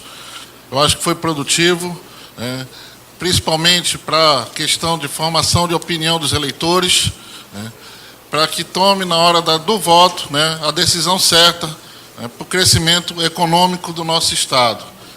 Aproveitar aqui e comunicar a presença do professor e economista Jefferson Praia, não como meu pai, 90%, mas 80% dos economistas formados também por ele. E eu não posso deixar de dizer que o Corecon, mais uma vez, vem contribuindo para o crescimento, para o alto nível do debate técnico, sem ataques, visando em propostas. Obrigado a presença de todos e espero contar com vocês no sábado.